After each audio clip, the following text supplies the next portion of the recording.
Hello everyone, my name's Ethan. We're going to cook some ribs. But first I'd like to introduce to you Steve Fulling with Hayes Grocery Store in Blytheville, Arkansas. And Steve's going to tell us everything we need to know about ribs. Steve, what do you got here for us? Well, ribs are really a misunderstood product. It can say a rib, but it may not necessarily have bones in it. For instance, you've got what's called country style or western style ribs. They're cut off of Boston butt. In different areas of different parts of the country, they call it different type of cuts of meat. Here in Arkansas, like I say, we've got a Boston cut rib, western style. It's a real meaty rib, but it comes from a lower grade of meat. Therefore, the price is going to be cheaper on it. You can also go to off of a pork loin, a country style rib. Very, very meaty rib. Has some nice little ribs on it. It's a real lean rib. Like I said, there's hardly any waste to it whatsoever. You also have different types of spare ribs. You've got what's called a full slab of spare ribs, which comes off from naturally the ribs of the hog. Okay? Out of that, you can get a lot of different cuts. Once you take this brisket bone off and you leave this slab of ribs whole here, that becomes a St. Louis style rib. Well now, a long time ago, story is that the people out in Hollywood didn't like to get their fingers messy. So they started cutting those St. Louis styles in half and they called them Hollywood ribs, where they could handle them with just their fingers, wouldn't get their hands dirty. And of course, the granddaddy of all of them, the best one, is a baby back or a loin back rib. That comes right off the loin of the rib. It's the best rib that there is off of the hog.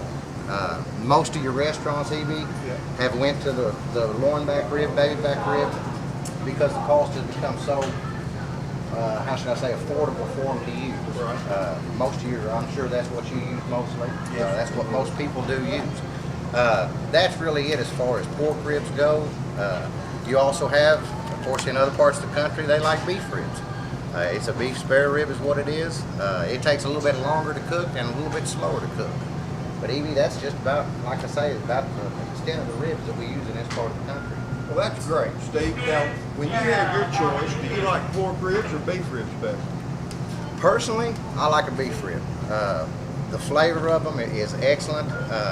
As far as pork ribs go, I've gotten to where I cook nothing but the baby backs anymore, just because they are so tender. Yeah, they're about the meat on them is excellent.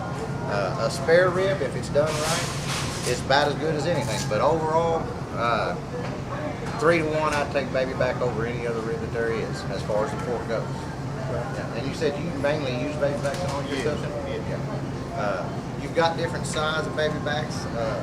One thing I found in my experience is you want to make sure that the bones are covered.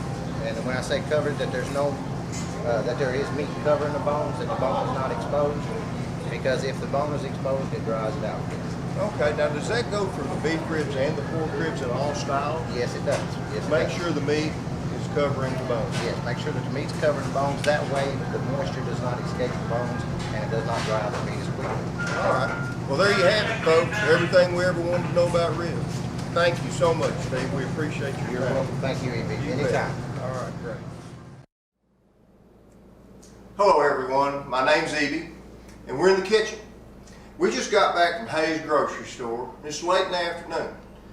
And we purchased while at the grocery store some beef ribs and some baby back ribs. And what we're going to do is we're going to use Eby's dry rub marinade, and we're going to use Eby's Love Base to put on these ribs so that we're going to cook them in the morning. The first thing we're going to do is we're going to brush these ribs with olive oil. This will make the seasoning stick on the ribs better. Is I'm going to sprinkle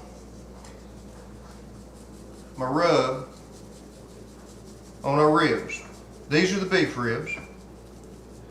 I'm going to coat them liberally on both sides. Okay, we have coated both sides of the ribs with olive oil, and we have applied on one side of the ribs our original dry rub marinade. On the other side, we're going to put another liberal coating of our rub.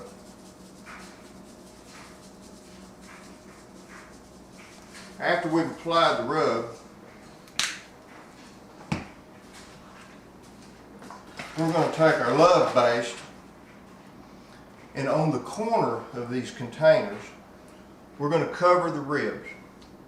The reason we go on the corner of the container over here is so that we don't wash our rub off of the ribs.